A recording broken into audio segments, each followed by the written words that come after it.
Sound test room. Hello, everybody. Welcome to the Sound Test Room, where today I'm going to do my tribute to American filmmaker John Carpenter, one of my favorite filmmakers of all time. I say filmmaker because he doesn't just direct. He he did many different roles, editing, screenplays. Most importantly for me, he did the music for most of his films, with a couple of exceptions, which we'll get to after we've listened to the track. But for I just want to. This is kind of. It's not. The same themes as any of his soundtracks, but it's kind of similar, and it's a similar vein. So I was massively influenced to do this piece because I love his films and the music in his films as well, and definitely less was best with him as a composer. I'm going to talk a little bit about John Carpenter and his films after we've listened to this piece of music, but this whole thing was done 100% iOS, Nave, Alchemy. No actual drum loops used. I played them, did my own kind of thing. Magellan is used, Laplace, Sampletank. So it's kind of used a lot of things, and I didn't use any MIDI keyboards. Everything was kind of played on screen, so it was completely a whole just enclosed thing. So yeah, we'll talk a little bit about the track after we've played it. So I mean, after you've listened to it, if you wanted to go, you can, because all I'm going to do is go through a bit of construction, how it was put together, and how you could make an entire film soundtrack from just this one piece of music. I'm going to talk a little bit about that too. Also, like I said, I'm going to talk a little bit about John Carpenter and his films, because I think they're brilliant. You know, iconic. A legend, certainly in his own lifetime, I think. Anyway, look, let me just play the track, and I really hope you enjoy it as much as I enjoyed putting it together, because it was a real blast. It took a few days, maybe 3 or 4 days, over a couple of maybe 6 or 7 hours to complete completely. Excellent. Anyway, so here's the track anyway. So it's my tribute to John Carpenter, and I hope you enjoy it. And if you, like I said, if you want to stick around at the end, we'll talk a little bit about his films, why they influenced me, different stories that I know. I'll put a couple of links into a few things as well in the description. But anyway, I hope you enjoyed this, and I'll see you when it's finished.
there you go. So that was my kind of tribute to John Carpenter, his music anyway. The first John Carpenter film I saw was probably Dark Star, which is very silly and very daft, but still brilliant, and I loved it. Obviously, I didn't know it was John Carpenter then; it was years and years ago. Um, but it was even better when I found out it was John Carpenter. But like I said, the fact that this guy did nearly all the music himself. He collaborated with a few people, Alan Howarth, other people. Obviously, he did Halloween, which has a brilliantly iconic soundtrack. And Assault on Precinct 13, another one of my favourite films. Escape from New York, They Live, The Fog. The list goes on, really. 70s and 80s classic horror genre films that he did.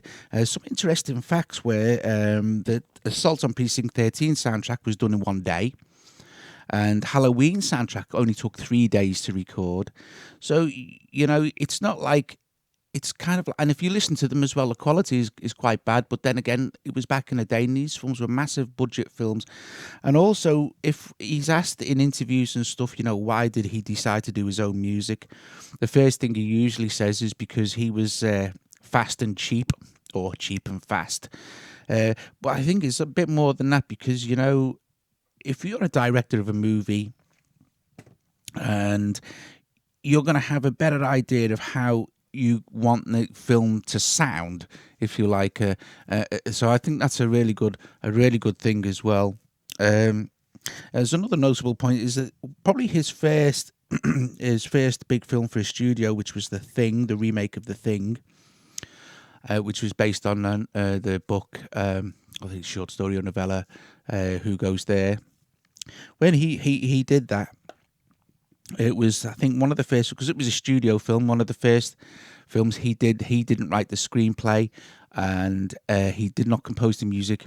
The brilliant Ennio Morricone composed the music. But the weird thing about that soundtrack is the Ennio Morricone soundtrack sounds more like a John Carpenter soundtrack than John Carpenter. So that's the kind of influence he had on him. Yeah, it's just I watch these films even now, like Vampires or Dark Star or Christine, and they're brilliant. They're not technically the most amazingly made films, but it doesn't matter because he was like independent. He was an independent filmmaker, and even when he worked for the studios, it was still done independently. I think at the beginning of this, I had this particular Alchemy track muted. We'll just have a quick listen to see what we missed. Don't worry, I'll stop it here.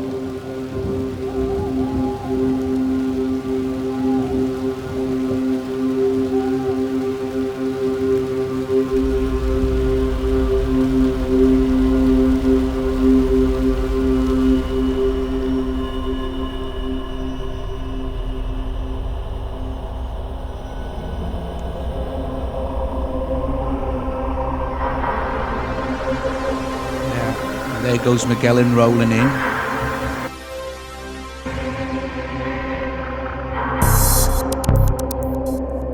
Now this bass part here is probably the most John Carpenter-y part of the actual thing, and I've got it looped here. Just so, imagine, for instance, you wanted to make a whole soundtrack. You can just, with this full of themes and things, you can make an entire soundtrack just from this one piece of music. So, for instance, if we just play this bass bit here, let's mute Alchemy. I'll go back to the beginning again. Sorry. I'll just mute that out so when it runs back down, you don't get the tail of that sample.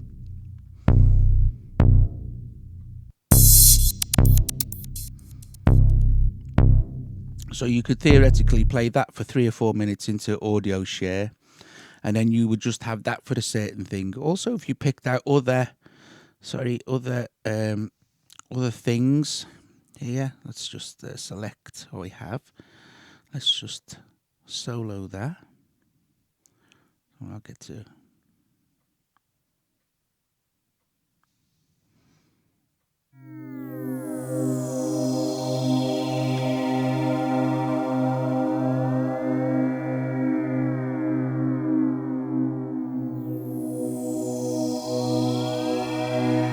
So by taking various elements of the actual track, you can see how that you could actually build up a the whole thing just from things. And certain parts of this I really thought were great. This was this lead sound here is really cool. So I just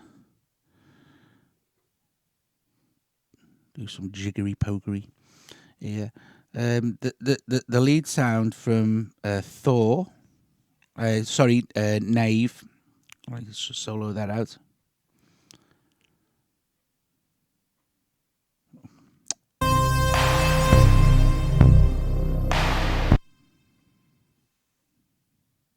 I'll just run it again.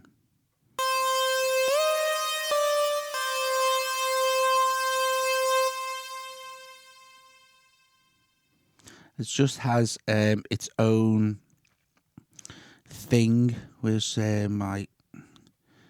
think it's around here somewhere. There it is. Nave. It should be still in that preset. So the last thing I did. So that's a little loud.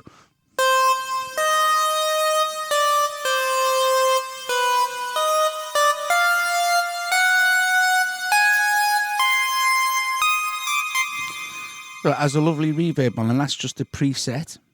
That was just the preset. Again, Alchemy I used. Unfortunately, now Alchemy's kind of finished, but luckily I still have the sample packs. And this one from Laplace as well was just solo that. Select that, and we'll just solo that. This like kind of violin-y type thing. Also play it with the actual track.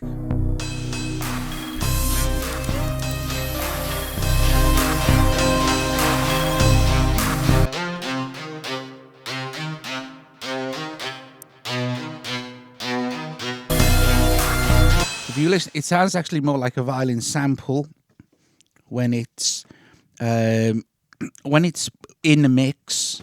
But it's obviously very, very electronic when you solo it out. But that worked well because it's still there in the background, even though you've still got the other stuff going over the top of it. So yeah, that's kind of the whole thing. Like I said, my love of John Carpenter's films and music is been going on a long, long time now. And although he's not sort of like he used to be, he's just done a new film a couple of years ago, actually called Award. But his other films, the old ones, are just too cool. Too cool. I'm going to put a link into an interview he did with Robert Rodriguez, which is one of the best interviews, not just with John Carpenter, but anybody I've ever seen. Robert Rodriguez, again, is a director who does his own music in a lot of films, friend of Quentin Tarantino's. I'm going to kind of do some more of these tribute-y kind of things. I'm going to do one for Vangelis and stuff. But, you know, it's important because these are the people that influenced me and probably influenced a lot of other people as well. You know, this also as well, this one last thing. Let me just, this chord sequence, I'll just play it. When it comes in. There it is.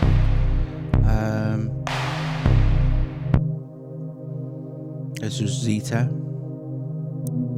That's very John Carpenter-y.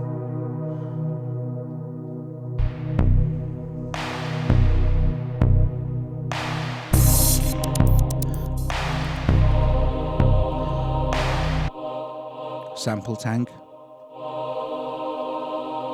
with stacks of reverb on it.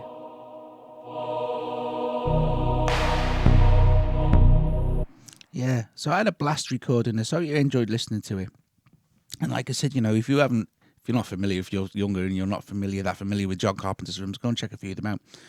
You've probably seen some of them anyway. But the thing was a difficult one for him to do, because if you look at it in interviews and stuff, but it's one of my favourite films. It's horrific. It's still horrific now, but in 1982 it was just foul. You know, it was difficult to watch, and I think that was the problem. It wasn't a massive hit. It's a cult classic now, of course, but back in the day it wasn't. But he will even say as well in interviews and stuff that it's still one of his favourite movies. Yeah, it's just great stuff, you know. It's really, really great stuff. It's a lot of fun to watch. It's a lot of fun to do stuff like this and play. And it's nice to try and copy or be influenced by um, filmmakers or musicians and stuff, and try and do something that's similar. You know, it's kind of, you know, flattery is a good thing. You know, it's not an insult. Anyway, guys, hope you enjoyed this, and if you do like the video, subscribe to the channel. Visit me, Colin, and Jakob at thesoundteststream.com. Loads of stuff happening there, and yeah, I hope you enjoyed this, and I'll see you later.